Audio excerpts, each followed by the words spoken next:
Welcome to Biblioventures, Monsters and Ghosts. I am Edward G. Pettit of the Rosenbach Museum and Library in Philadelphia, Pennsylvania, and we're going on a biblioventure through the strange case of Dr. Jekyll and Mr. Hyde and A Christmas Carol. This is episode 4 on Stave 4 of Charles Dickens' A Christmas Carol, and joining me as co-host today is Ebenezer Scrooge. Oh, it's Max McGee. Humbug! Hello, Max. Good evening. How are you, Ed? You dressed for the part. You dressed for the show. Thank you so much. Oh, absolutely. I just rolled out of bed, as you can see, and I thought I might just hop on a Zoom. And join us to talk about Stave 4, the scary one. And I decided to go black today. I have a charcoal tweed and my black smoking jacket. My smoking hat, which I've worn in another, I think I wore this in another episode, has little skulls on it. So that's First episode, I believe. So I'm ready. I'm all ready to meet this Grim Reaper-like ghost. Shout out to my lovely wife, Andrea, who did all of the sewing that you see here. This ghostly apparition behind me is also one of her doings for her Halloween costume. She was a natural witch. Ooh, all righty. Well, everyone, if you're watching live right now, thank you for watching. I ask you to please like these videos if you so choose, and subscribe and have fun in the chat as you're already doing. If you're watching the recording, also please like and subscribe, and welcome to any new viewers. If all the episodes are available to watch on our YouTube channel, so you can catch up at any time. And once again, we have people from all over joining us: Max, Roanoke, Virginia, and Denver, and Philly, and Conomowoc, Wisconsin. Yes, we do. Washington, D.C., Tennessee, Los Angeles, all over. New Zealand, Claire in New Zealand. Hi, Claire. And Seattle. Excuse me. I will do my best to keep the voice in going all the way today. I'm still battling this chest cold.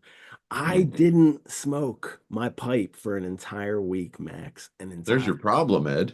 So yeah, so I'm smoking one today. We'll see. Your lungs are out of shape. I'm gonna try to smoke a pipe, and we'll see if it works. Well, what is that they say about the best laid plans of mice and men? I actually was trying to acquire some nasal snuff to keep up with our tradition of interesting and weird ways of killing ourselves in an enjoyable fashion. And it just did not arrive from the UK in time. Snuff got mentioned in this. Well, but if it arrives for the last episode, you're welcome to do that. That you're on. Excellent. Well, I've got an anatomical snuff box all ready for it. So go. Well, everyone, we bring this show to you free of charge, but if you would please consider making a donation to the Rosenbach, it would be much appreciated. If you've already donated or joined as a member, thank you so much. That's how we get to do this show for free, because of your support for the Rosenbach. And if you've not already donated or become a member, I invite you to do so. And we also have a special still running on membership. If you join on the day that a show is streamed, you get an extra month added to your membership. You get 13 months instead of 12. So there you go. And yes, and the hat goes up. Well, that's just such a great deal. It is. Before it's time to, before we hit the book, let's learn how to drink like Dickens. Every episode features a drink enjoyed by the Victorians, and today it is the more well-known punch recipe from Dickens himself. You can find this all over the internet and different ways to make it, to adapt his recipe. It was the recipes that you'll find online are taken from a letter he wrote to a Mrs. Fillineaux in 1847. And the recipe is just entitled "To Make 3 Pints of Punch." But the recipe we have at the Rosenbach, also in Dickens's own hand, it's the same recipe. It's just worded a little differently because he wrote it off the top of his head. And he gave it to his friends, Lavinia and Richard Watson, in 1846. and it contains two. The one we featured on the last episode was called Moonbeams for summer drinking, and this one is called Innocence. And I love this, Max, because it's the punch that everybody knows is as you know, Dickens's punch recipe.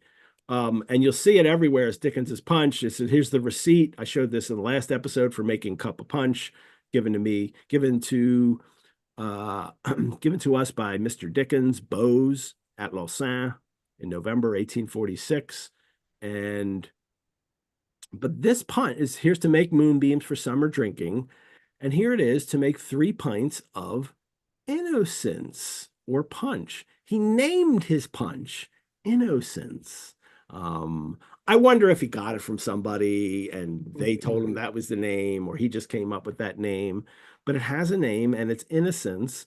And this is it. It's that half a page and this one, and then a little more. And he's dated at the bottom, Lausanne, 13th November, 1846. Um, here's the opening of it.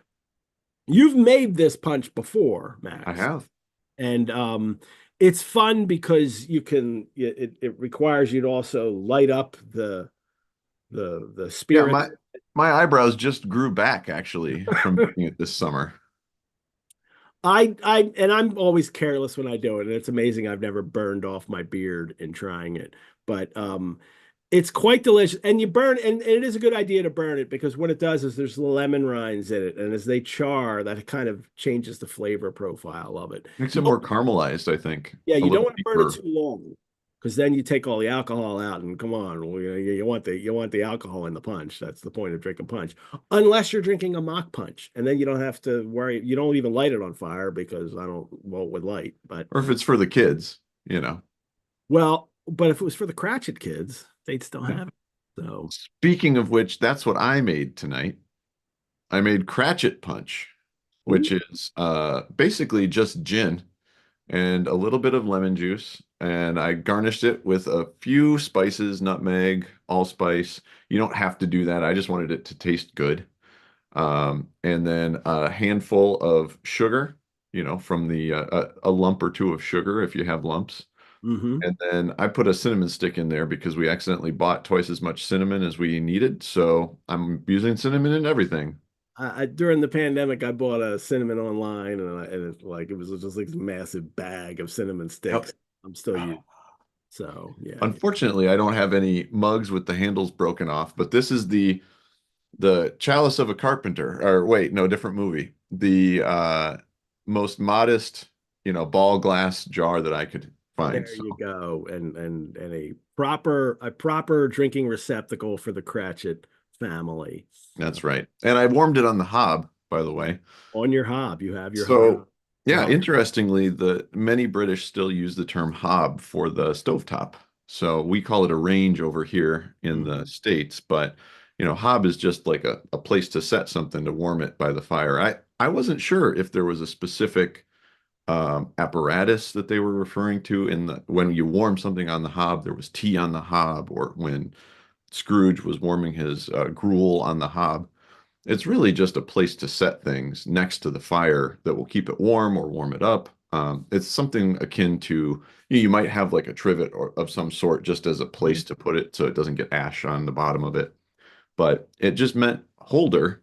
And of course, because I love the words, hob and hub, like a wheel hub, come from the same Old English word that just means holder. So it'd be like a pot hub or a wheel hub, hob. There you go. Well done. I have mine in a little pot here on a little one of those little old-timey Gavalia free coffee makers that are real small that I got many years ago. And you warm it on your hob, just Keep like it you would. warm. This is my desk hob. Well, and Time Lord also mentions, I don't know what Time Lord's real name is, but I prefer to think that he's a real Time Lord. In He the chat. mentions that this is a nightcap while I'm drinking a nightcap. So There you go. Well done. I'm using my glass from a program we had at the Rosenbach. It was the Beowulf Mead Aloud, in which that's awesome. We read Beowulf. People could just get up and read Beowulf. We had a harpist in the corner playing, and we all drank mead. A local person made batches of mead, and Which we drank. version of Beowulf? Well, people could read that you if whatever one you brought. People were Wow. reading translations, but we did have an Anglo-Saxon professor there who read Old English, who recited, really sang Old English to Yeah, us, like a that's joke. that's great because if you hear it, it's a lot easier to understand to my modern ears, at least. It's almost like Shakespeare a little bit that when you see it performed, you really get it a lot more than you do when you just read it off the page. Yeah, I mean, I've seen it Still not performed. intelligible. I've seen Benjamin Bagby do it a few times. It's you still don't know any of the words unless you Right. know English. But That's what I mean you can kind of pick it up if you know what they're trying to say. You're like, oh, that word kind of sounds similar, but no, it's not some intelligible. words are like that. Yes, we still have many Anglo-Saxon words. But back to punch. You can find this recipe in the YouTube description for the episodes. If you register for the show, you will receive the recipe in the emails I send every week, and you can register for Biblioventures, Monsters, and Ghosts on the Rosenbach website. Max, let's talk about Stave 4. But before we talk about Stave 4, in Stave 3, Hmm. the last episode, we had the gloriously fun Ghost of Christmas Present. Come and know me better, man. Who doesn't love that? But and you go to all the Christmas parties and it's all kinds of fun. And then it ends. Look upon me. There you go. And then it ends in a very grim warning with ignorance and want hiding under the robes of Father Christmas. Hmm. I, what do you make of Stave 3? How is this reading this time that you've gone through? Well, I gotta say I was jealous of Olivia because Stave 3 has some of the best street scenes in it. Stave 1 and 3, it's this is what I love about the Christmas Carol story is that I've said this to a couple of other people. I don't know if I've mentioned it to you, Ed, but I really get the sensation of being there when Dickens is writing about the street and the smells and the sounds and the feeling and the snow being tossed off the roof. That's in my chapter, so I get to talk about it. But um, the chestnuts that are being roasted, just you can find some of these things and it doesn't have this sense memory for you, but like the way that he talks about apples that look like friars, like the Yeah. short, stubby friars, and it's just Dickens is a poet, and he is just one of those writers that I would just, again, I would just live in his world. I'd have him write like BBC Earth, if you remember is it Richard Attenborough who narrates Yeah. that one? Hmm. I would just read Dickens, like read the street scenes from Dickens, and like it's essentially the same thing. But because it's 130 years before, or what, 200 now, it's it's a time machine. It takes you right there into the street with the people, and we're all the same. Humans haven't changed that much. And so you see, the characters that you recognize, and you see um well, all right. I don't see Father Christmas or any ghosts usually on Christmas Eve, but the street scenes, it really is one of the reasons that I love Sherlock Holmes as well, is that you just get to live in those times so fluently. It is. This all of this. Dickens's works do that well. He paints the picture of of setting so well that there is that projection into the books. Hmm. Um, But we did talk about it too, that mind-altering substances definitely help, what whether it's yes. tobacco or whether it's alcohol or whether it's, and I'll say this, whether it's being a little drowsy while you're reading, you are going to have some really interesting dreams if you nod off while you're reading about, flying over the city or, a ghostly presence that's pointing to your own grave. Like those are the types of things that really are the stuff that dreams are made of, nightmares. I know you've read this to your daughter, and Mhm. what is it like when you get to that scene when ignorance and want come out? I mean, because I don't It's think the weird. reader is prepared for that after all of that fun stuff. No, it is absolutely almost jarring, like the record scratch in a movie. It is jarring, and it is, oh, we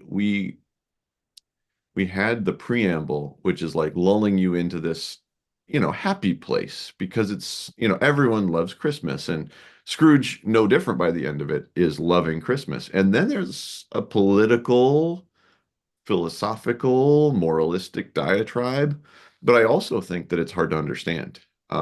Like your discussion in the last episode really helped me to sort of understand where he was trying to come from, that it was a political statement, that he was um, uh, railing against the destruction of youth or of Yeah. childhood, and that ignorance was the worst of all, that want was, one of the plagues, so to speak, but that ignorance was the one that was going to undo us all. Mhm. Yes, and the commenters point out it was David Attenborough, not Richard.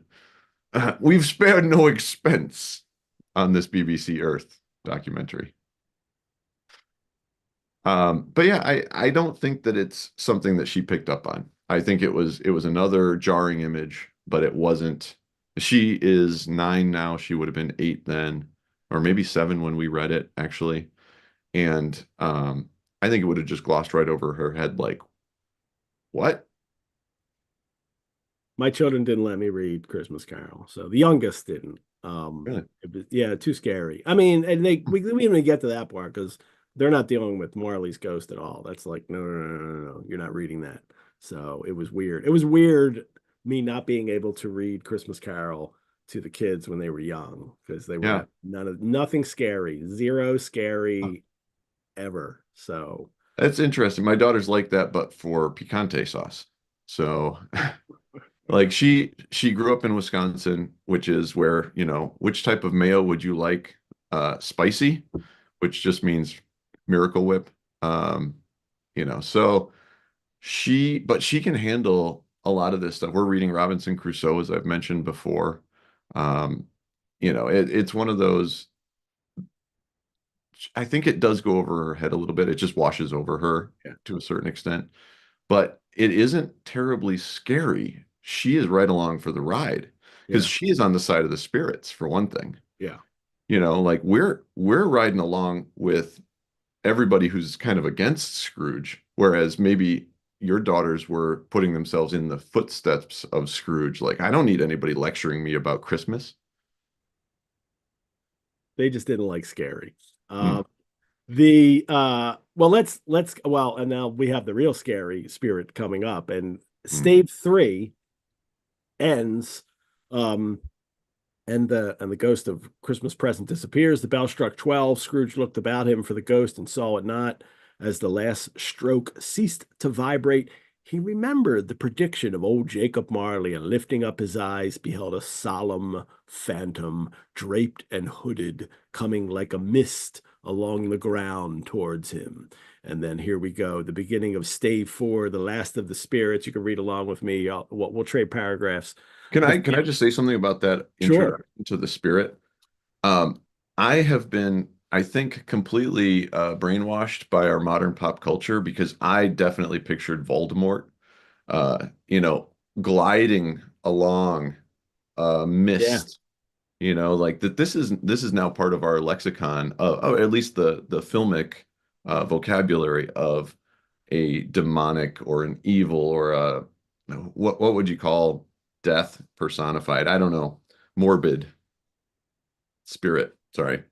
Please continue. The phantom slowly, gravely, silently approached. When it came near him, Scrooge bent down upon his knee, for in the very air through which the spirit moved, it seemed to scatter gloom and mystery. It was shrouded in deep black garment, which concealed its head, its face, its form, and left nothing of it visible save one outstretched hand.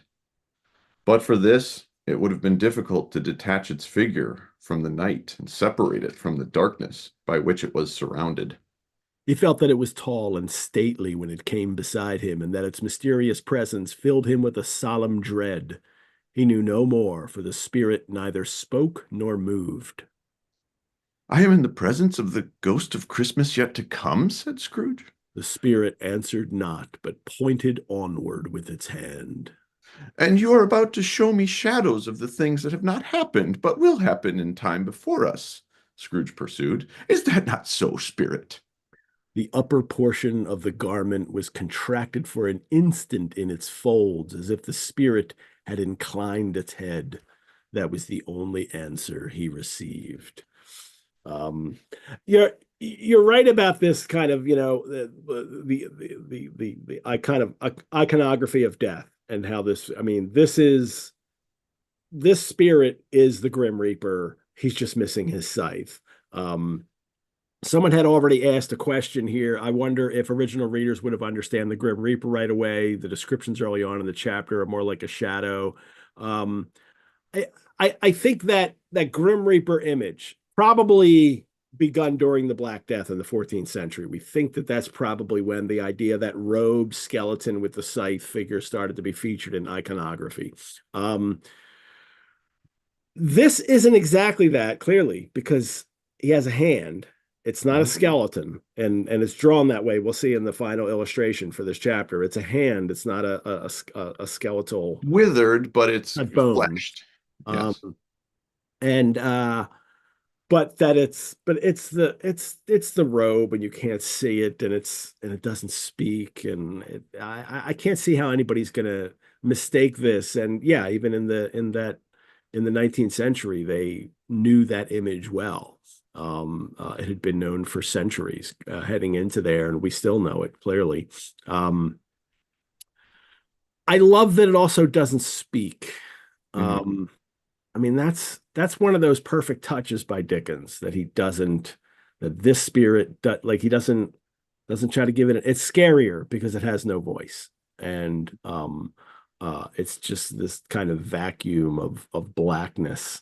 And I love this detail in the text too. Scrooge kneels before it. One knee. Yeah, he gets down, and Scrooge bent Mhm. down upon his knee, for in the very air through which the spirit moved, it seemed to scatter gloom and mystery. That there's something, here that overawes him, and he has to kneel before it. Um, Mhm. Yeah, the interesting thing about the arc of Scrooge in this story, if I hadn't really, I've read through it, but I never really thought of this until we started talking about it. But in the comments in the previous one or two staves, people were saying, I'm disappointed that he didn't hold out his like Grinchiness, his Scroogeness longer. But I think what's interesting is he's already claiming to be converted, mhm. and yet the third ghost is still going to get him. It's like it's not enough to just proclaim I'm good. It could be at this point that he's feigning conversion or Yeah. feigning penitence in order to just get this over with because he's already asked. He's like, can't we Or just not? yeah, you're Right. reclaimed, but you're not yet. He's seen the positive, right? He was shown the positives of his youth. He Uh, learns himself first, yeah, his own yeah. memories.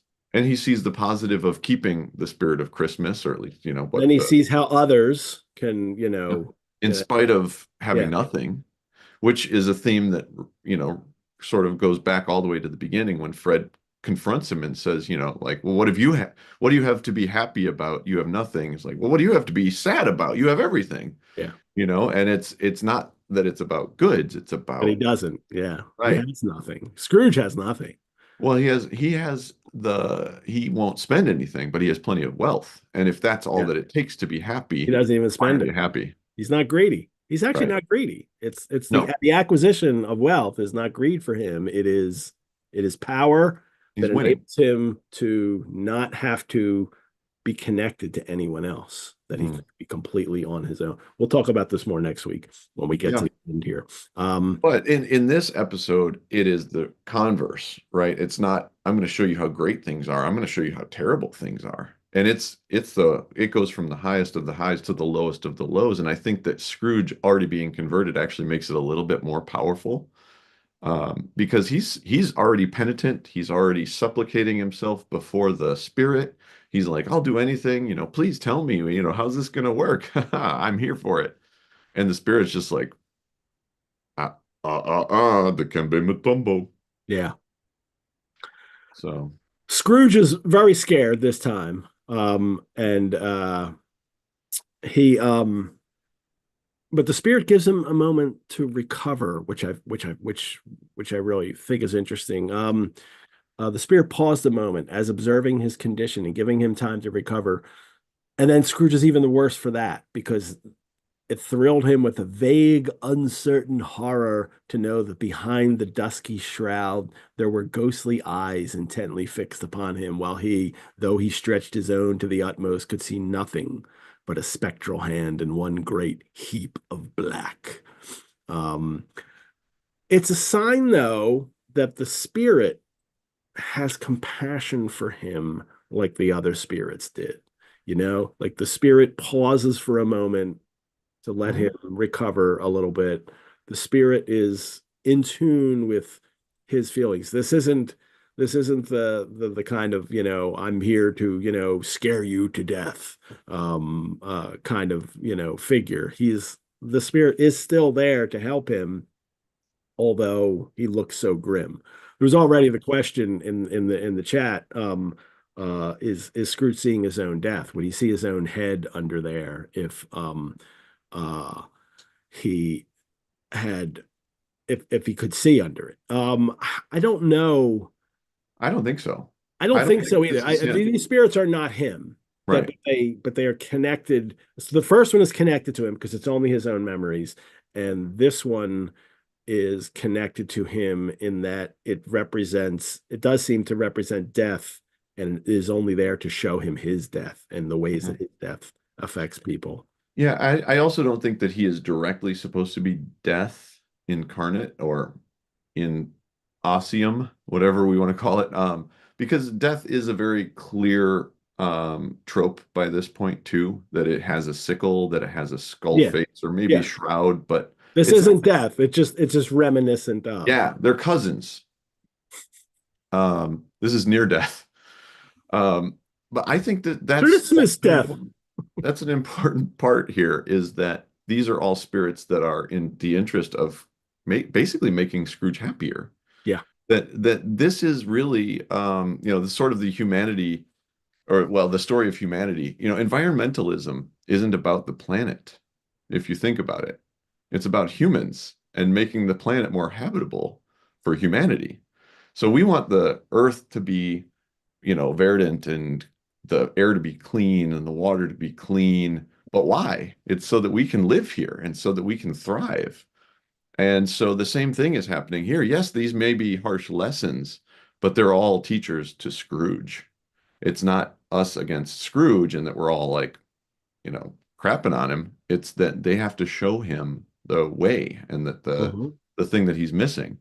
And I think that it's good cop or good spirit, bad spirit, and that the spirit of the Christmas yet to come here.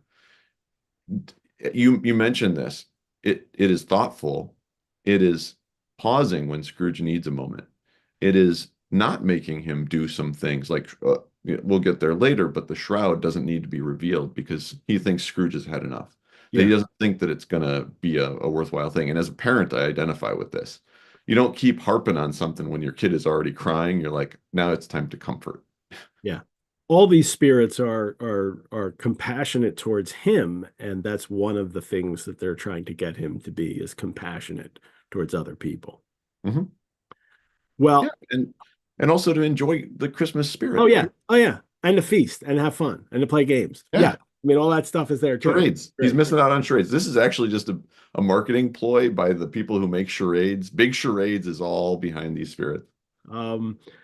They Another great little detail before he takes him off here is that Scrooge followed in the shadow of its dress, which bore him up, he thought, and carried him along. It's the shadow that he's in that kind of takes him. I really like that idea a lot. Something that's not usually in kind of seen in adaptations, but it's in the shadow, and it's the shadow is able to take him off. Well, the first place it takes him into the city on change amongst the merchants. Um, The which, city in this case has a very specific meaning too. This is the city center of London, the city yeah, of London, as opposed to the surrounds. The yeah, city of London is a very specific region, and at you this wouldn't catch time, that yeah, except for the capitalization. yeah. And at this time, especially, like when they go to Camden Town, which is part of, London now, that's just a suburb then. Right. There's just this place. And then the change or the Royal Exchange is was mentioned also in the first paragraph of the book. Scrooge's name was good upon change. And it's the financial center of England. And it's interesting when Dickens is writing this story, Max, Yeah. uh, it had burned down in 1838, and they were Oh. still building the new Royal Exchange. So it's, but he knows the Well, Royal so, Exchange. but this is set in the past, right? This is set sometime It before it should burned. be. Well, we'll see at the end here the story when this is set. So Okay. Well, but the other thing is not just the center of exchange or center of commerce in England, but the center of commerce in the world, right? At this point, London is the center of everything. yeah. Greenwich Mean Time is London. I don't know if it has become already, but it becomes the most populous city in the world. And yeah, and because of the empire and the control it has over so much of so many other Commerce, countries in the trade. world, that it's the financial center as well. Um, they see they overhear the conversation of merchants here, and they are, I mean, they're grotesque in their kind of appearance, their appetites. It's a great fat man with a monstrous chin. The other one has a red-faced gentleman with a pendulous excrescence on the end of his nose that shook like the gills of a turkey cock. Um, these guys are, I mean, these are grotesque figures here talking about. I wrote in my notes how they're completely indifferent to the death of another Yeah. man, but they're actually not indifferent. They're amused by it. They laugh about it. Hmm. Um, Well, they they'll go to his funeral, but only if lunch is provided. Yeah. And the pleasantry was received with a general laugh that he hasn't left them any of their money, and I must be fed if I go to a funeral. Um, they're the kind of people who were just like Scrooge, who will Hmm. only participate in something as if they're getting something from it. That's the rule. I have to get something from this, and then I'll do it. Right. And they're talking about some guy who died. Yeah. And Scrooge, of course, doesn't pick up on what they're laying down, which is a little far-fetched. That to me is the part of the story that's a little like, is he in disbelief? Is he in denial? I think, yeah, I think it seems to happen gradually. Well, then he has the second encounter. Then they go over and there's two more men, and they're like, um, and they're people he knew. He said Scrooge made a point of always standing well in their esteem in a business point of view. That is strictly in a business point of view. Um, and their response is, "Old Scratch has got his own at last." Hey, old Scratch being the devil. I love there's a success there's a in the Michael Patrick Hearn annotated Christmas Carol. He lists a bunch of names for the devil, Old Scratch, and all this. And isn't it wonderful that Dickens is actually a term that people used to use for the devil? Hmm. Um, Well, that's the other thing is and it Scrooge isn't predates too Dickens far by off. a few centuries, but Scrooge and Scratch. I mean, it might have actually been a nickname, because he's always clawing for more. yeah. Um, they and I can't imagine here. See, I can't imagine that most first time readers won't already be thinking that this is Scrooge they're talking about. It Oh, just seems kind of 100%. like it seems kind of obvious that for a first time reader that they're talking about Scrooge. But I think that that's also obvious to Dickens will know that people know it's him. So they're it's the irony of watching Scrooge not being able to recognize that he's being discussed. And I think readers get that from the Yeah, I think it is a literary tool. I don't think that there's anybody who sees the ghost of Christmas, yet to come, who's basically death pointing with his little Yeah. crooked finger at him and goes like, "Ah, there's a guy who died and it's your friends. Where am I? Don't know." I don't think there's too many people that would not know. And I think Yeah. the other thing is, And Dickens knows, my point is Dickens knows that you yeah, know. He's yeah. not And trying to hide it from the reader.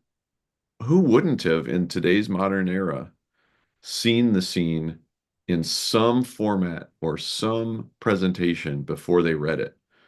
I think that there's not a kid alive in the Western Hemisphere probably that wouldn't have seen some version of A Christmas Carol or some snippet of A Christmas Carol that would have spoiled it for him, even if there were some possibility that they wouldn't know what it was.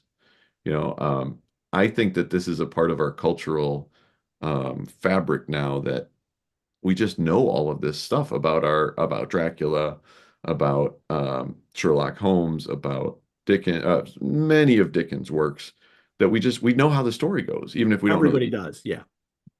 It's Yeah. hard not to know this story, even, if you're coming to read it for the first time, it's hard not to know the story. But there Mhm. were first time readers who didn't Yes. know it at all. And Right. they And through they it. still would have figured it out. Right. Yeah, Now, and they would have known. He knew and Adam he didn't know. points, Yeah. yeah. Adam points out that Dickens knew that Dickens knew that you knew that he was the one who was being talked about. So I you know. have to go into a land war in Asia. I know. Um, and Scrooge even thinks about it, and this is the key here, I think. They could scarcely be disposed to have any bearing on the death of Jacob, his old partner, for that was past. And then 7 years he ago. resolved to treasure up every word he heard and everything he saw, and especially to observe the spirit of himself when it appeared, in order to become, for his own improvement. But he's already thinking like, who could it be? Well, we know who it is, and he just can't see it yet, but he'll gradually come to realize who it is. Mhm. Was They this, found, do you think this was in, like, this is something I was actually thinking as I was reading through it again. Was this something that was imposed on him, like a block of not being able to see or block from being able to see by the I think spirit? it's natural for Scrooge not to think that it's him. Sure. Um, Okay. and there's another clue in here, because then it says, as the spirit takes him along, he sees someone else is standing where he usually stands on the porch of the exchange, and then he says he had been revolving in his mind a change of life, and thought and hoped he saw his newborn resolution carried out in this. That he's thinking, I'm going to change. Right. So what the spirit is showing me is I'm not here anymore where I usually am. Yes. This is his way of tricking himself into thinking Well, that he hoped. I'll be okay. Yeah, this is He his hope. hoped. He has Because hope. he's hoping that he's not the dead guy. Yeah, So at that point, that hoped to me indicates that it's his going, oh boy, there's two ways this could go. And in addition to that, it's not just two ways this can go. He earlier says, this is what is yet to come. And then he clarifies just a little bit after this, wait a minute, spirit, is this what must happen or is this what would have happened? yeah, And that's a big philosophical yes. argument, right?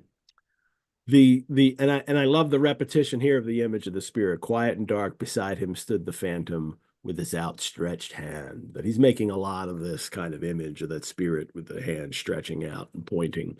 Um, I think and he the might be my favorite character in the book, honestly. and The the spirit. unseen eyes that he gives them, like, and it's capitalized, the unseen eyes were looking at him keenly. Yep. Well, Well, now, so was Porch. So I don't know what capitalization is going on in here. that's the porch of Right. exchange. Stoic. Again, back to Stoic philosophy, right? The Stoa is the porch in the Acropolis, I believe. There you go. Um, they go now into an obscure part of town. They go in now. Before we were well, we've already been City. to, and we will again, into Camden Town. Poor neighborhood, but working poor people. It's not, now we're going to the places of crime, destitution in the city, like the real the parts you don't want to be walking down late at night or Mhm. really any time of the day. And we go, the ways were foul and narrow, the shops and houses wretched, the people half naked, drunken, slipshod, ugly. Alleys and archways, like so many cesspools, disgorge their offenses of smell and dirt and life upon the straggling streets, and the whole quarter reeked with crime, with filth and misery. And Dickens had visited these places. He set scenes, he visited them and set scenes. And Fagin's den he sets in some of these neighborhoods. He walked around them at night and during the day all the time on his trips. Um, and his readers, especially in London, would have understood these places that he's talking about. Mhm. Now, This also reminds me of um, the scenes when I don't remember the main character's name in the picture of Dorian Gray. It might have been Dorian Gray. When he goes down to the docks and, he's going down to the slums so that he will be destroyed. It's a callback to that same, area of, well, it may not be the exact same area, but it is the same idea. It's the seedy underbelly. Watson touches on this in we some of see it his in, yeah. Study in Scarlet. It's the drain that all the dregs of London drain into. We see it Uh, in some of those stories too. Some of the areas, the man with the twisted lip and the yeah, opium dens and things like that. right. And that's the thing about a big city is you can walk 5 blocks and you probably should turn around and walk the other way. Yeah. Well, and Um, especially in the 19th century, I know this is true very much in Philadelphia in the 18th and 19th century, especially the 19th century. You could turn the corner and mm, go from the wealthy to the destitute living in, shacks. You could turn the corner and that would happen in Center City, Philadelphia. It was mm, There were stretches of blocks and some of the neighborhoods, they're so close to each other. right, People are all that they're there. Now there tends to be more space. Now, right. over time, what has happened, especially in cities, is that the wealthy keep moving away, and Mhm. then there becomes this big, and then in the between, there's the buffer of kind of like a middle class, right? Yep. And The suburbs, the exurbs, then the townships. Well, there's also, in the 20th century, this is, later on, but not too much later, there was also a bunch of redlining that was happening too, that, caused those dramatic, bisections of neighborhoods yeah, and, city urban revival where they would just run a high-rise, like double-decker highway, 6 lane across right through in my neck of the woods, Milwaukee. Just in order to displace people they didn't like, really, yeah. or that they thought didn't contribute to the city's culture. But yeah, it's back in that day, this was shorthand, you The know? place they go to first is a rag and bottle shop. If anybody's read Bleak House, Crook, Krook, Crook operates a rag and bottle shop. They're sometimes called rag and bone shops, actually. Hmm. And he describes it as a place where there's old rags, bottles, bones, and greasy offal, masses of corrupted fat, and sepulchres of bones. A rag and bone shop is literally those things are included in what you would buy there, and that these kind of garbage men, junk men would go around and pick up trash from the street or call out, and people would bring out this kind of trash, and everything, everything is recycled in the past. Hmm. Um, that you'd bring out, just greasy drippings from cooking and you'd collect it all and you'd give it to these people and they would sell it to people to use in different ways in cooking or making, animal fat or making some kind of candles.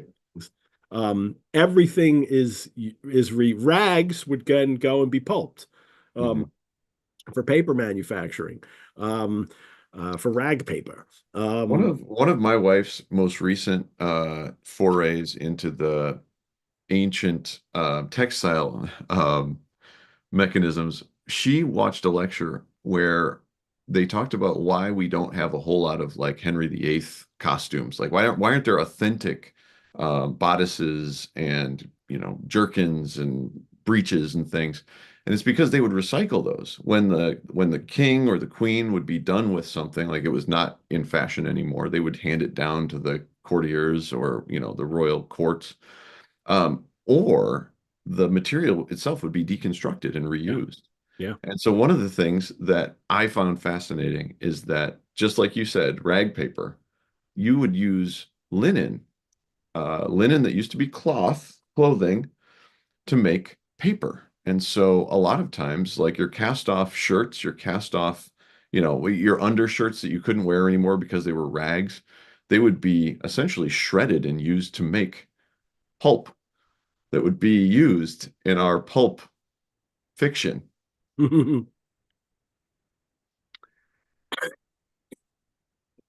Excuse me. Everything has a reuse, and that's what you would buy at these shops. But these shops are the gross. This isn't like a pawnbrokers or anything like These are that. levels below. Like these are Yeah. pawnbroker would be the higher class, not necessarily high class because they could just take out debt, but you'd have your working class, your people with means that might have some bauble, and then even below that, there's just scraping by. And in this shop, they have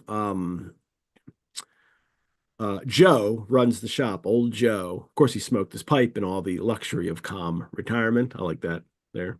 Hey, even if you're poor running the rag and bone shop, you're still going to enjoy your pipe. The characters. And then three sellers come in: a charwoman, a laundress, and the undertaker's man. And they each have an offering to him, right? That like Hmm. he's going to pay them for this stuff, and they And go they're not through. together. They're not together in any way. Now they just And they happen to come to meet the there. exact same shop. Yeah. And they're So, cackling and laughing the whole time. And it's, they it's and in their negotiations for this stuff. And what I what I really see in this, this is like the witches scene in Macbeth. mm-hmm, These kind of cackling figures making these offerings that they've gotten from, a dead man. Um, mm-hmm, uh, all we're missing are the spells, in this. right.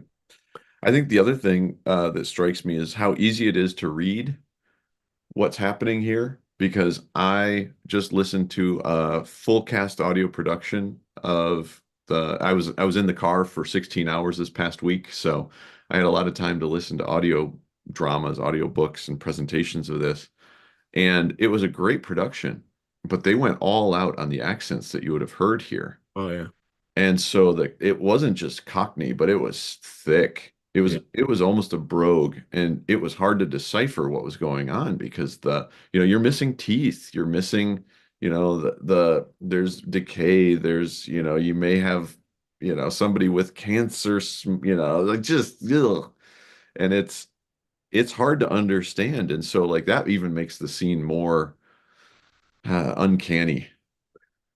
I also love how he this trip for Scrooge has started with seeing these prosperous businessmen, but they're all kind of grotesque in their figures as well. And now Mhm. we get to these people who are all doing business. They are gross in different ways, This right? is Like just a they are different level. These are people, some people do business at the change, and some people do it at the rag and bone shop. right. And who's worse?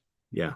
And all of them are doing it in a kind of worse than an indifference, in a cruel mockery to someone who has died. Right. Yeah, this is So a time when you should be respectful, that you they should have be no reverent. value. They have no value for that life. They're not connected. They demonstrate that they are not humanly connected to this person and are likely not very connected to other people in their own lives as well. Hmm. Um, and it's they're the servants, a charwoman who was probably hired to go in and clean up the house or something, or after Scrooge has died, because he's not Is hiring is the servants. charwoman a laundress as well, or is that No, they're just two different jobs, and the laundress is yeah, somebody who would have cleaned the linens in the house, and that is somebody that Scrooge would have regularly had a laundress come in and take his bed linens, and things like sure. that cleaned. Um, and then the Undertaker's man, and they've taken the clothes off his body and the curtains down from his bed, rings and all, and And that was what really bothered Scrooge, not the And rings. and the Undertaker is just raw. He just stolen things from the room because he had the opportunity to. Yeah, that's the weirdest thing to me is sheets, towels, little wearing apparel, two old-fashioned silver teaspoons, just two, a pair of sugar tongs, and a few boots. Like not an even number of boots. It's five is a few. It's got, does he have pairs? I don't know. So they have uh taken these things and now they're just reselling them because clearly, the Well, dead person specifically, doesn't need them. the reason that they are selling them is because nobody else was there to see him off, Yeah. right? If he didn't want this to happen to him, he should have had somebody to settle his affairs. Is And there would have been somebody maybe taking care of him. There would have been family around, who were there to kind of see him all. He's left alone in the room waiting just for the Undertaker to come and take the body and bring it to the graveyard. No, nothing. There's nobody for him. my favorite part is the shirt. Yeah. Somebody was fool enough to put it on him, but I fixed it. I saved this shirt from going underground. It Yep. was a great shirt. And he can't look uglier than he did in that one. So the one she put on him. So, well, Scrooge listened to this dialogue in horror as they sat grouped about their spoil in the scanty light afforded by the old man's lamp. I mean, this is like, these are he viewed them with a detestation and disgust which could hardly have been greater, though they had been obscene demons marketing the corpse itself. I mean, this is like that scene. They're around the Mhm. cauldron. Um, Whenever there's chalk on the wall too, something's going on. It's either a betting parlor or pool hall or a charnel house. It's not a charnel house, but a rag and bone man. yeah. Yeah. And then they say, he frightened everyone away from him when he was alive to profit us when he was dead. Ha ha ha. And that's the tragedy of Scrooge's life, that he frightened everyone away from him, and that was his purpose in life. He purposefully frightens people away from him so he can be alone and unconnected, so he can walk the path of life without having to be in touch with anyone else. Well, And Scrooge still doesn't get it. no. Spirit, I see, I see. My life tends this way now. Like the case of this unhappy man might be my own. Huh. Good thing it's not, though. Yeah. And then he, um, the This, spirit. This I and see the then spirit. he says that, and then the spirit right away takes him to Yeah. to Well, the this in the bed. they missed one line that was like, and the spirit's cloak, puckered up as if the spirit had just gone, Jesus, what do I got to do to get through to this guy? You know, Well, now there's a body in the bed, and it's covered, a bare, uncurtained bed because the curtains have been taken, rings and not all, even rings. on which beneath a ragged sheet on which beneath a ragged sheet there lay a something covered up. I like that, a something, which, though it was dumb, announced itself in awful language. Dickens is a master. That's just such a sentence.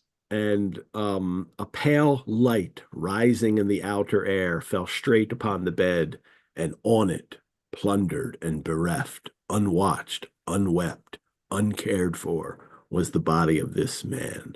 I mean, you can scan his lines. They really are kind of verse. I'll point out one of those later.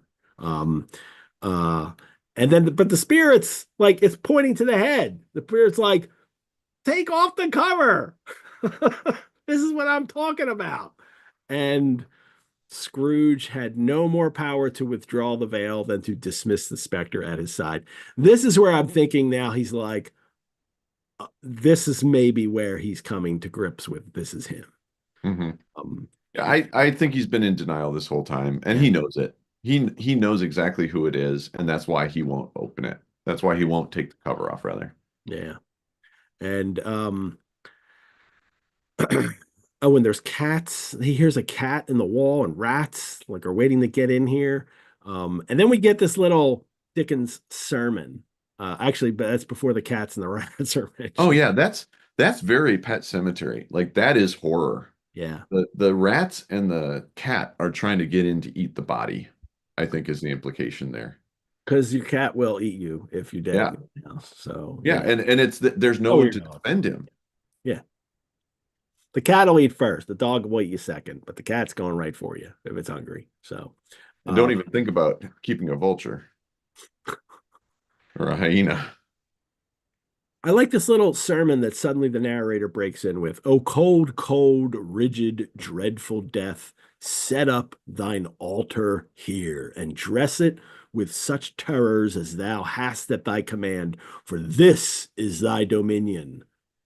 But of the loved, revered, and honored head, thou canst not turn one hair to thy dread purposes, or make one feature odious. It is not that the hand is heavy and will fall down when released. It is not that the heart and pulse are still, but that the hand was open, generous, and true, the heart brave, warm, and tender, and the pulse a man's. Strike, shadow, strike, and see his good deeds springing from the wound to sow the world with life immortal." That it's not just that there's a dead body that's super scary, as he's saying. He said, because if it was somebody who was good in life, it would it would not be as you would not see dread there looking at the body, because the good deeds of this person would be so visible because you knew them, because you loved them, because you were connected to them. Mhm. It wouldn't be such a scary scene. Now, And the judgment of death, yeah. like that at death you are judged for your deeds, and that a good man has no need to fear death. Now we all, I mean, death can still be scary looking when people Sure. die and you love them, especially, and see them. It could still look scary to you, especially if you're young and you encounter it. But I think this is especially true for these 19th century audiences when they were, when they were faced with death so much more than we are now. Hmm. And Well, because and yet people death died and all death kinds was of also not ages. something to be feared, Yeah. like this is the thing that I think is most interesting, and to me that I try in my daily life to sort of cultivate in myself is that death is just another part of life. You don't get life without death. And that when somebody passes on, it's not a sad event because they've died. It's a sad event because you miss them. Yeah. And so going to a cemetery and looking at people's gravestones or, remembering someone on their birthday or the day of their death is a positive thing because you've made that connection that you keep them alive just by remembering them. And so in Victorian times, a lot of the best parkland was cemeteries. And so in some So it cemeteries, becomes that. It becomes that because the yeah, churchyards got full and then they had right. to find places for people, and people would picnic in these places. Yeah, weren't there 6 London cemeteries that were Yeah. originally public cemeteries that were set up, and they still exist. Yeah.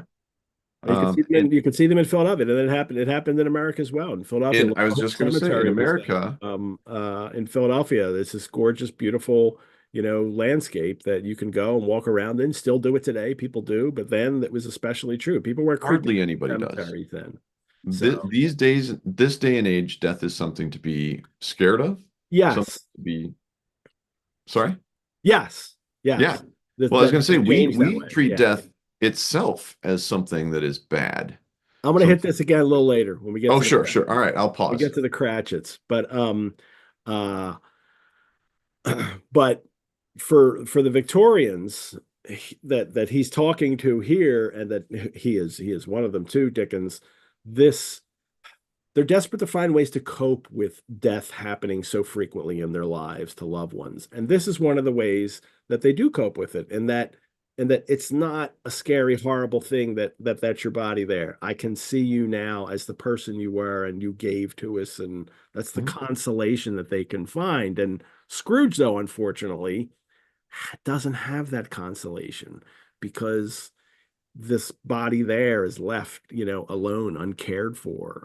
It didn't have the open hand in life that was generous to everyone. And the comments that are happening in the chat right now, so good. Joe, more power to you. I don't know if you can find that charity that specializes in cruelty, but go for it, man. they and then we get a little here at the end here. Not a man, a woman, or a child. He lay in the dark, empty house. This is the body, with not a man, a woman, or a child to say that he was kind to me in this or that. And for the memory of one kind word, I will be kind to him. And then you hear the cat tearing at the door and the rats rolling beneath the hearthstone. And it just, it becomes this kind of awful nightmare right at the end there with the animals clawing their way to get in. Let me take this. It's to a rich end. Yes. It brought him to a rich end, truly.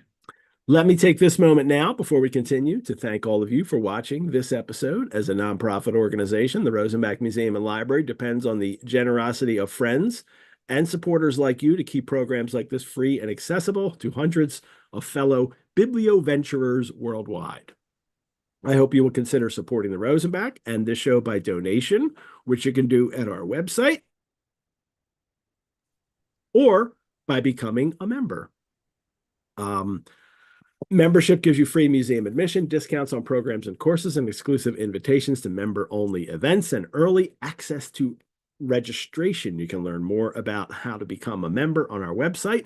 And we're continuing our special offer for new members. If you become a member the day of a live stream of the show, you will receive an additional month added to your membership. That's 13 months instead of 12. And thank you to all of you who have donated or joined as members and helped us take this Biblio venture. Max, on our next episode, there's going to be an announcement, and you'll be here for it. I will be announcing a special subscription-only Biblioventures that will run in February and March, and I haven't revealed yet what the book from our collection that we'll be doing, and you don't want to miss that announcement. That'll be a lot of fun. That'll be on episode 5. I don't even know it. Yes. I assume it's in English, though. Don Quixote is right out. That would be hard to do in a Biblioventures, but I'm working on putting together an online Don Quixote course, though, for the You could start. Donde está la Biblioventure? Well, you can also visit the Rosenbach. We have lots of great programs. Unfortunately, our Drinking with Dickens program, which is going to be at the Rosenbach next week in early December, has been sold out. But if you are already attending, and some of you may be, I will be there in my Victorian coat. I will have my own Mrs. Fezziwig by my side. My wife will join me. And if you attend, please say hello to me. I'd love to talk to you about the show. What was Dickens' wife's first name? Kate. And what is your wife's first name? Kate. Oh. But I'm not going to ship. I didn't ship mine off a few years ago and shack up with well, I didn't shack up, but hook up with the 18-year-old actress. Not for me. Thank you. No, not yet. Great. No, never. Also, you are a trooper, Ed. Not ever. Ed is battling a pretty vicious cold right now, as you am probably not even tell. I thought I was going to be able to get away with having a pipe, and it's not working. I'm sorry, Ed. I know. I'm sorry too. Well, Scrooge now, to return to the story, is just, he says, I understand. I have not the power, spirit. I have not the power to, and to remove the covering from the head and to see what it is. And then he says, if there is any person in the town who feels emotion caused by this man's death, Show that person to me, spirit, I beseech you. And so the spirit shows him this young couple who were like now saved from financial ruin because this guy died. And he would have, their debts would have been due to him had he stayed alive. And now they'll be spared and they'll have enough time to raise the money. Um, and Yeah. Well, Scrooge is, it's sad because the emotion he was looking for was sadness, and what he got was joy. yes. So he just asks for someone who feels emotion caused by this man's death. Yep. And they do feel emotion. It's Oh, joy. Caroline, we are quite ruined. Like, that's a leading question, Your Honor. No, there is hope yet, Caroline. Scrooge is dead. Yep. He is past relenting. He is dead. So now he's more specific and he says, let me see some tenderness connected with a death. And now we go to the Cratchit family. And what was once boisterous and the children laughing and running around in the house, it's Christmas too. It's quiet, very quiet. The noisy little Cratchits were as still as statues in one corner. Peter is reading to them, and we hear one line of what he reads to them, and it is, and he took a child and set him in the midst of them. Which is apparently one of the a favorite verse of the Bible from Dickens. It's in Matthew and in Mark. And the mom puts her hand across her face. The Yeah. sewing hurts my eyes. Well, before that, the child, the religiousness of it, that this is what we talked about this on the last episode, this kind of celebration of childhood that goes on in this story and really in many Dickens's works. And how much he's always kind of reminding people to be like a child. People play children's games, but there's also a kind of salvation in children, and that's the Christmas holiday, and that's the baby Jesus, and Tiny Tim even talks about reminding when they see him, that reminds people that when its mighty founder was a child himself. And well, in other parts of this story, it's the playfulness of children. Here it's the hope, I think. Like children are hope. And that's something that Dickens is in tune with and trying to and that his characters can see as well. And then we get to the color. Well, and hope for childhood too. Yeah. That these conditions, these working conditions for children were being addressed. And Yeah. again, it's another political polemic, but it's subtle and it's not like in your face. It's just children deserve to be kids. Children as these kind of innocent, good creatures who aren't yet corrupted. That kind of idea of angelic goodness in children, that's a new idea in the 19th century. It's kind of popularized in the 19th century. Now it's been growing for a couple centuries here. But children in the past, the idea of childhood there really wasn't much to it because most children had something to do as soon as they could do it. And they were and especially in Christianity, they're born sinners anyway. There's nothing, you're not born innocent and good. You're actually born a sinner. And this view of children as an innocent, protected group was a very middle class thing that kind of takes charge in the 19th century. For the poor people, they don't really see this. Children just have to work. I mean, children aren't these innocent, protected angels who, shine their light on us. If you're poor, they're working is what they are. As soon as you can get to the age to work, you work. But for the middle class, and that's for Dickens, and it's kind of for this Cratchit family, they're poor, but they're kind of, he's a clerk, and they're kind of moving out of that very poor, social class. Right. I also think that there's this dichotomy that we're kind of not really missing, but that Dickens isn't talking about either, is that this is for city folk only. Because the country folk, yeah, I mean, it's going to be a different story. 150 years before, yeah. Christmas Carol is very much written for an urban readership. Mm-hmm. And the Christmas traditions and how they're adapted from, country places and now moved into, the urban environments where these readers are. But this idea of the child as this, image of innocence and beauty, is one of the reasons that Dickens gets so fired up about the treatment of poor children in his society and why he's writing this book. And those children that he saw, and these children need to be taken out of these dire conditions and Well, taken care it's of. it's his own story too, right? It's, his family in the poorhouse. It's Yeah, his father, the debtor, and every one of his siblings had to work and eventually ended up in prison as well. yeah. That, it's one of those things. He's writing this from an autobiographical place.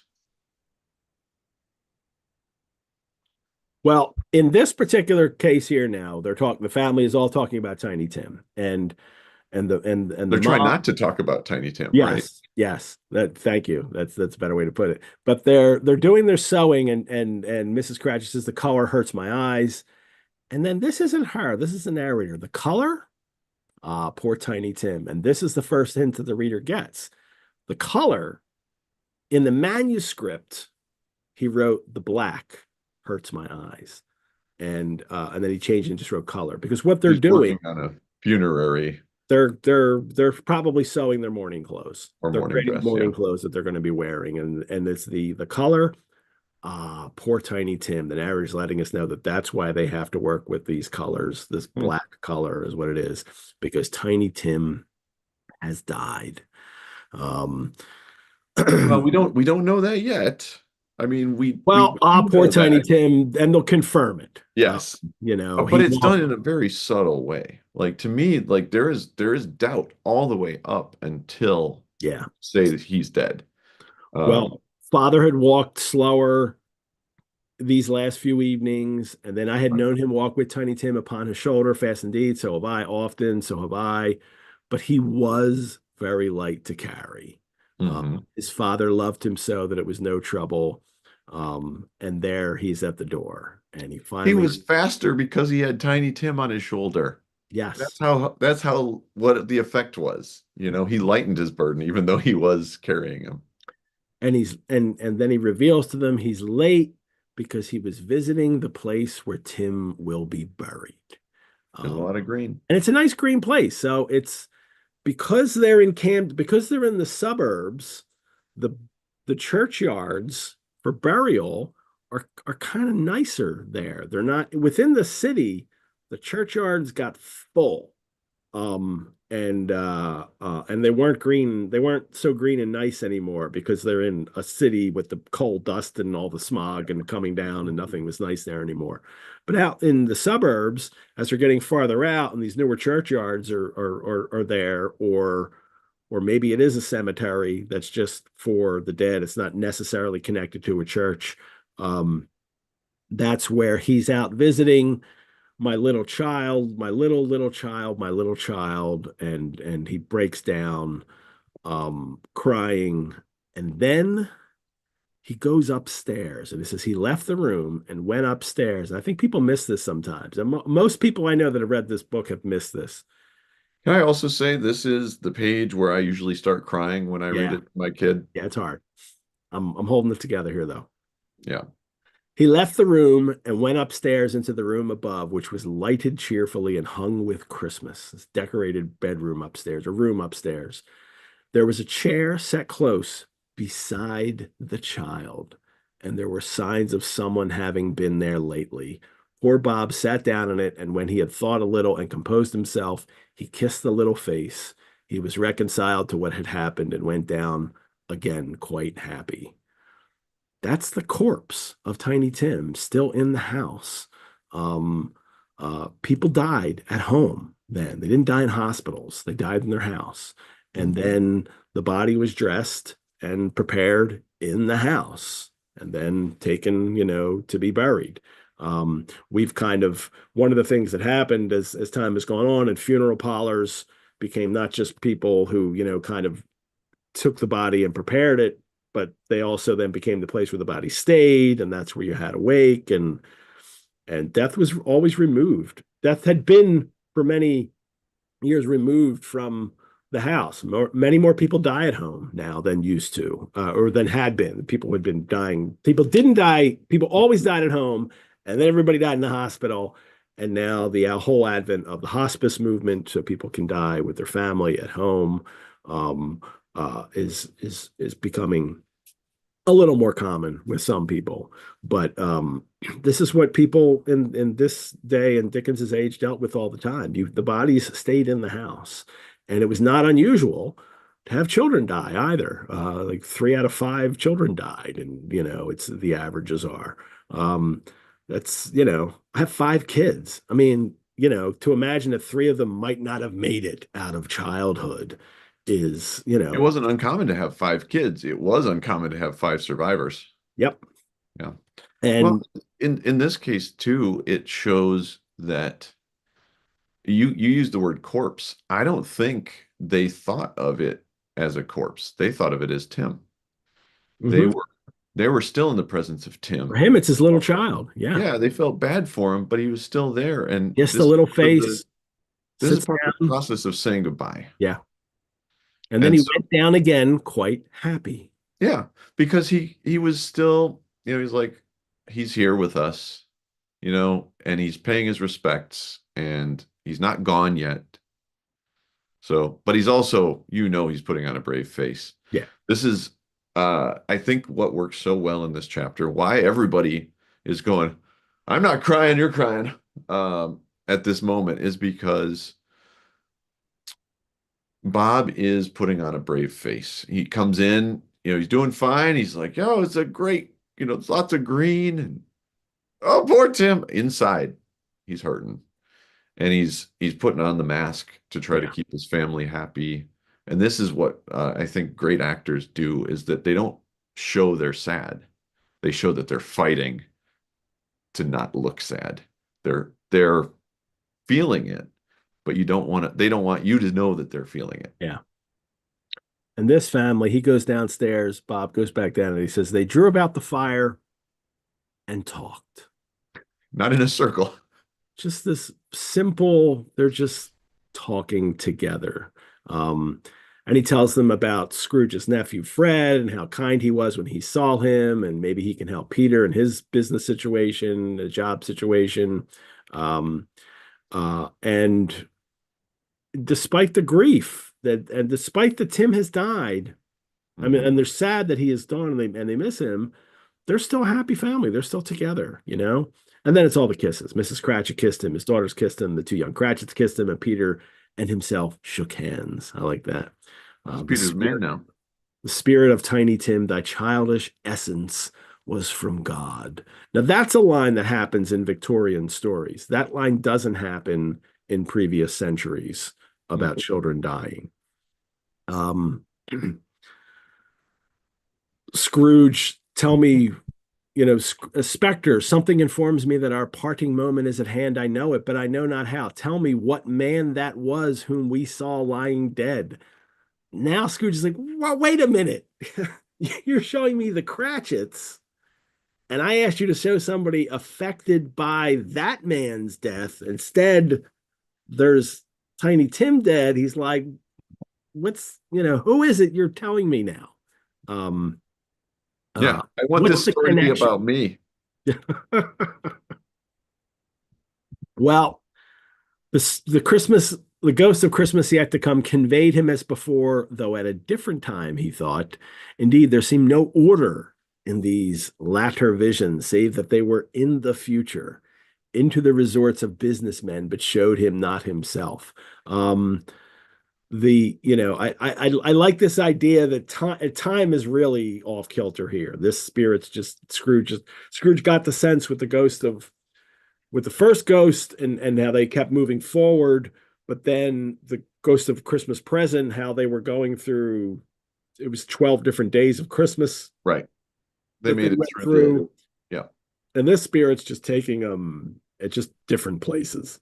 Well, and times. Tiny Tim too. He didn't die the Christmas that we are calling the present, right? So this was probably a year hence, because that's what the previous spirit had said is I don't see him, you Yes. know, on my brother's whatever, my brother's birth. I don't see him in any more of my siblings or whatever. Um, yeah, so we're already kind of just slipping through time. They now the spirit shows him, well, it's interesting. He wants the spirit, he wants the answer, and instead the spirit takes him to other places Mhm. where Scrooge should be, but isn't.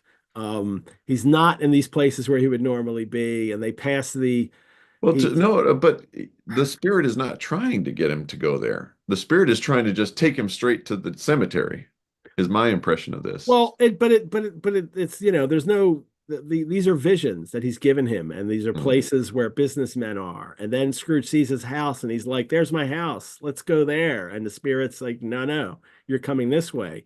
And then it mm, even takes him past his own office, the window of his office, and there's some, and it's not him in there. right. Um, so the spirit's trying to give him all the clues. Like, this is what I mean. It's you're missing from these scenes. You're the dead guy. What could this mean, Ebenezer? So it finally is just like, oh, let's take it to the graveyard. So he takes him to the graveyard, the churchyard. Here then, the wretched man whose name he had now to learn lay underneath the ground. It was a worthy place, walled in by houses, overrun by grass and weeds, the growth of vegetation's death, not life, choked up with too much burying, fat with repleted appetite. A worthy place. Oh, what a great description of this city churchyard that's just eating the dead who come to it. Um, these cemeteries got so full, especially by like the 17th and 18th The century, churchyard cemeteries. the Yeah. churchyard cemeteries, that they would have to, when you would go when they would, because you have to be buried on the consecrated ground at the Mhm. church, usually in the parish you belong to, so that's where your body has to go. And they'd start to dig, and guess what, they're hitting bodies right away, and they would just be digging them up and putting the new one in, not in a coffin, just in the shroud. And they would have to like cram it down into there and like crush it in with all the other remains that have been buried there for centuries. Hmm. And this Well, is one here's of the reasons. an But interesting thing about it is that so 1800, the population was a million in London, and by 1850, it was 2.3 million, and that is including a lot of deaths yeah, happening. And so I was looking this up because I was curious. In 1832, Parliament passed the bill that authorized the seven cemeteries, the seven park cemeteries, or whatever you want to call garden cemeteries. And that's right around this time, right? 1850, they passed another act called the Metropolitan Internments Act, and it's that not it's not that just that they're closed. full. It's not just that No, they're full. they're They spreading are, illness, yeah, these dead bodies and stuff they're leaking into the water supply. cholera, Yeah. smallpox, all of these communicable diseases that and they don't know about germ theory. They just know that it's, the vapors from the cemetery is causing illness, right? And so they're closing the ones that are in the city because they don't want people to get sick from it. And this is also the time when, smog was a big thing, coal burning, you had just terrible conditions in London at the time for everybody, whether you're rich or poor. So yeah, so moving all the dead bodies out of the city, one way to deal with it. But apparently, Scrooge still got to be buried in the churchyard. Yes. This Or is where whoever this may be. I mean, we don't know. nobody cares about him. He's just going in his old churchyard that nobody cares about anymore. It's all overgrown. Nobody's really visiting this place. And now the spirit stood among the graves and pointed down to one. And Scrooge, he advanced towards it trembling, and he says, before I draw nearer to that stone to which you point. He knows who it is right now. He knows it. Answer me one question. Are these the shadows of the things that will be, or are they shadows of things that may be only? I mean, he's got it now. Like, Yep. I think he got it already, but he was avoiding it. I trying not to think of it. And now it's like, okay, I get it. It's me. Um, and 5 stages of grief, by the way. First one's denial. Second one's anger. And I don't really see this in the chapter here other than, isn't there anybody who had like a pang of emotion that I died? Bargaining. He's bargained with the spirit all along. Like I don't have the strength for this shroud spirit, right? Depression and acceptance are the last two, and we get them on the last 2 pages. mhm. Sorry, the please continue. No, I love that. He's so now, and this is Dickens at the height of his powers. Scrooge, still the ghost pointed downward to the grave by which it stood, and Scrooge says, men's courses will foreshadow certain ends to which, if persevered in, they must lead. But if the courses be departed from, the ends will change. Say it is thus with what you show me. Those lines scan. It's blank verse. Men's Mhm. courses will foreshadow certain ends. It's one line. To which, if persevered in, they must lead. And then the other line, but if the courses be departed from, the ends will change. And then say it is thus with what you show me. I mean, it scans. And Dickens knew this, that he would kind of go off into this kind of blank verse when he was really on fire writing, and he kind of wrote to somebody and he was like, yeah, I'm sorry, that's what happens, but that's what happens, and I think the work's better for it. Your first paragraph, I don't know if you noticed, but it nearly rhymes. It's in the same meter. Yeah. When it came near him, Scrooge bent down upon his knee, for in the very air through which the spirit moved, it seemed to scatter gloom and mystery. Yeah. I mean, So, like, we open with he's a poem. We end with his prose is so poetic all throughout this book. And if you pull it apart, sometimes you'll hit these little blocks and you're like, wait a minute, does that scan? And if you pull it apart, it actually scans. It scans as blank verse, meaning it's approximately 10 or 12 beats per line, Mhm. like iambic pentameter, or it's a pentameter line, and it's not quite iambic, but it's blank verse. It can vary throughout it. Mhm. Um, It has a the meter, it has a rhythm. Yeah, it has a meter and rhythm.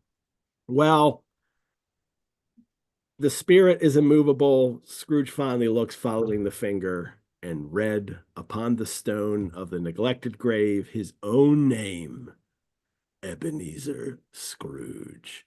And Also, in my book at least, font change.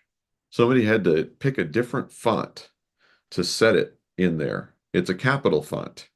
yes, And I think that pretty is sure very that's effective. in the first edition as well. I Yes, also, it's all in cap. I mean, it's capital letters, yeah, meaning like it's in capital letters it's in the mine, it's minuscule caps. yeah, I don't know if you can see it here. Ebenezer Scrooge right here, yeah. where even the small letters are capital, they're block print. And so it's actually just a smaller font, all capitals. Here's the oh no, that's not what I wanted to share. I wanted to share the PDF. It's out of copyright. It's fine, Ed. You're allowed to read it. Oh, but I had the PDF all I shared, can. queued up here. Here it is. Yeah. So this is the passage here. Yeah, and that's it. That's minuscule capitals. So you'll see there, the Benezer are from a different font size. Yes. Those are the capital letters from a different font size. Those are major letters. Ebenezer Scrooge. But let's look at the picture from from John Leach now, which is at the end of this chapter. And this is the scene. And there it is, Ebenezer Scrooge on the tomb, and Scrooge kneeling, and the phantom is just pointing with its hand. Look down there. Um, Now, I never picture it like that illustration. I never picture it as a stone on the ground. I picture a headstone yeah. up, what do they call it? Proud. And my book does not have an illustration of this particular. Oh, well, actually, it does. It has an engraving at the very beginning, Here, and happens to be let me stop the share then to see that. a tombstone. Yes. And That's so what you pointed Rackham out did. this is a particular version that has Arthur Arthur Rack. Rackham illustrations. Yeah. Yeah. And I love this, but it looked to me like it was several different illustrators. This is the Easton Press 2004 edition Uh-huh. reading here. But it's not. It's actually just an engraving with watercolors interspersed. And in this one, in the original, remember, these are the color ones. So these are Yep. painted. Hmm. And what's fascinating is you can tell it a little bit on this in this image here, but it's a little hard to do. The black on the robe and these rails, they're actually painted over. They're not just the using the black and white in the engraving, and then the other colors like the yellows are used for and the blue here on his stockings. That they actually went over this with another with I guess black to give it a deeper color. And when you see these in person, these first editions, man, it really pops. It almost gives it a kind of 3D, look to it when you're moving the page and as you're looking at it, as you kind of let the light shine as you Mm. shift the page a little bit. But the colors have held up so well in so many of the first editions of this story. And this is the grief shot here, and this is the overgrown cemetery. This is, Scrooge at his the moment where he should be or could be in despair, and yet it's the moment that then it turns over for him, right? Let's read the end of this. He Well, says, one thing before we go, can you go back to that illustration? yeah, Adam points out, and I would not have noticed this, the Z in Ebenezer is engraved backwards, or rather forwards and printed backwards. interesting. I had not noticed that before, I and I hadn't either. wonder if that is just a mistake on the engraver's part, It must or be. did sometimes the Z look like that when you were engraving on stone? I don't know. I've never seen that on headstones. Not too many Z's in headstones usually, but Yeah, and also you'll notice his little cap is off. there it is. Cast aside. I think it's much more effective. Like this illustration to me looks comical. Like the specter is going down there, boy. But when he's doing a like look at the stone, you look at the stone. It's you. Like that to me is one of those there's a film called Scrooged. You might be familiar with it. Which I love and watch Modern, every year. yeah, modern Bill Murray retellings of it. And it's great and it's death. It's absolutely death. It's Yeah. not a spirit of, the Christmas yet to come. But it does the camera focus like I don't know if it's fisheye lens or whatever, where that finger is right up in your grill. Yeah. So yeah, sorry. Please continue. And it's all enclosed here too. I mean, this is a small, tight space. It would have Mhm. been where they are, and Leach kind of gives it that too. He's kind of arch. He's got this arch here of this, dead tree That here branch. behind them, Yeah. and they're penned in here. They're so close together. There's no pointing at a distance because they're right next to each other. So they're now. It's just there. It is. He's pitiful. He's a pitiful man now. He's broken. Well, but Come to terms broken, with it. but now reclaimed. We Spirit, finally got through to it. spirit, he cried. We'll read this. We'll trade again. Spirit, he Uh, cried, tight clutching at its robe. Hear me. I am not the man I was. I will not be the man I must have been but for this intercourse. Why show me this if I am past all hope? For the first time, the hand appeared to shake. This is my daughter, Kate, by the way. Say hi. Hi. Hi. Go to bed? All right. Did you like Well, not exactly. when we read the Christmas Carol? Yeah. Yeah. Should we read it again this year? Yeah. Okay. Yeah. Yeah. All right. I got to read. Okay. Well, can I tell it? How about in 10 minutes? Why don't we check in? Okay. All right. Thanks. Bye. Bye. And for the first time, the hand appeared to shake. Good spirit, he pursued, as down the ground he fell before it. Down upon the ground he fell before it. Your nature intercedes for me and pities me. Assure me that I yet may change these shadows you have shown me by an altered life. The kind hand trembled. Got my cap off. I will honor Christmas in my heart and try to keep it all the year. I will live in the past, the present, and the future. The spirits of all three shall strive within me. I will not shut out the lessons that they teach. Oh, tell me I may sponge away the writing on this stone. In his agony, he caught the spectral hand. It sought to free itself, but he was strong in his entreaty and detained it. The spirit, stronger yet, repulsed him. Finish. Holding up his hands in a last prayer to have his fate reversed, he saw an alteration in the phantom's hood and dress.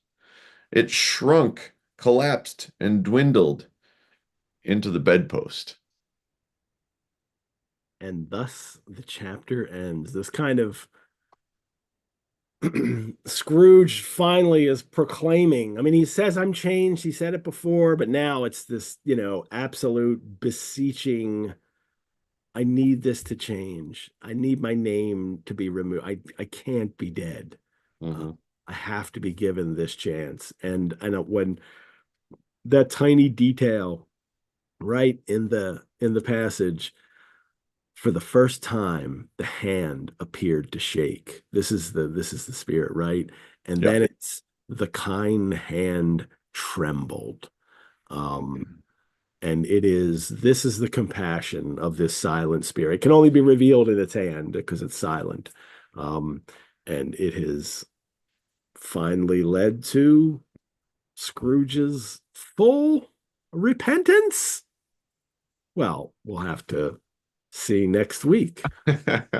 Will he follow through?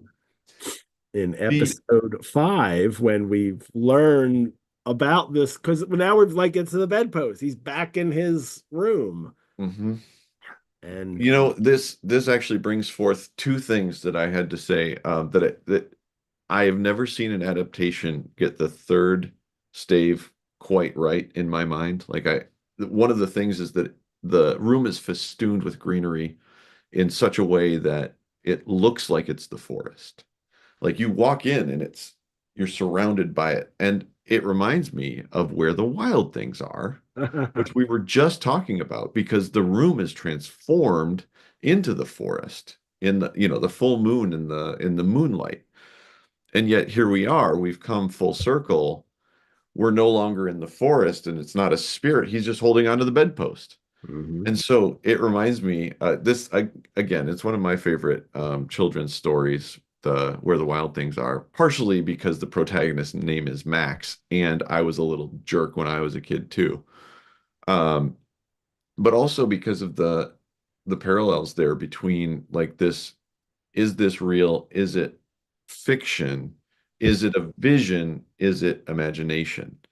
And so, we're back to not square one, but we're back to the physical. We're back to the terrestrial plane.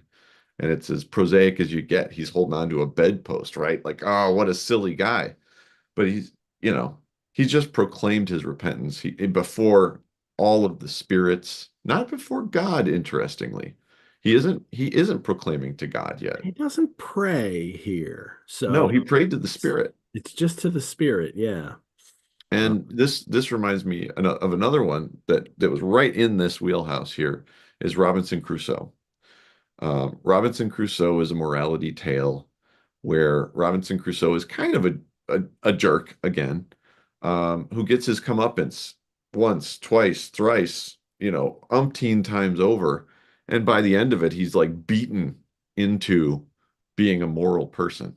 Like his philosophy is not like, oh, I think I should be a good person. It's like, I got no other choice. And so, yeah, Maurice Sendak, as Adam points out, has or had a pretty strong link to the Rosenbach. But no yeah, longer. I definitely think that there are these themes that run throughout. I mean, again, Robinson Crusoe was a little bit earlier, Dickens' time, then modern Yeah. day, Well, Maurice. Dickens's favorite, one of his favorite books is Robinson Crusoe. Yeah, and so that's why we get this browbeating. It's not because this, oh, he should have just laid off him, like the one spirit would have been enough. No, humans suck. Humans they need to be good copped and bad copped. They need to be shown it. They need to be, like, what do you know the thing about a presentation? Like when you're going to give an informational presentation, you tell them what you're going to tell them. You tell them, and then you tell them what you just told them, right? And so it's the three spirits of PowerPoint: present, past, and yet to come. And this is the thing about this story, is that there's so many ways to look at it, so many different lenses. We will get to do this when we finish it up, finish up the book itself next week. But for now, Biblioventures, thank you for joining us for episode 4 of A Christmas Carol on our Monsters and Ghosts season. Max, thank you for going through this stave with me. On the next episode, episode 5, stave 5, both Max and Olivia Rottigliano will return to when we learn about Scrooge's reclamation. And we will enjoy some smoking bishop. That's the Victorian cocktail for next week. Thank you to our chat Cratchit, Brianna, for managing the live chat links. We couldn't do these shows without the generous support of our patrons. You can support the Rosenbach through donation. Your support helps us create more programs like this and also care for our collections. You could also become a member. Membership gives you early access and discounts to programs and courses. You can find out more at our website, rosenbach.org. Again, let me remind you to subscribe to this channel, to like these videos. Thank you, Ebenezer Max. Thank in you, a good Ed. sense, like you're the reclaimed Ebenezer. This drink is to your health. Thank you, and let me just say, God bless us, everyone. Everyone. I am Edward G. Pettit of the Rosenbach Museum and Library, where the door to your biblioventure is always open. Thank you much. Thanks much, everyone. Bye-bye.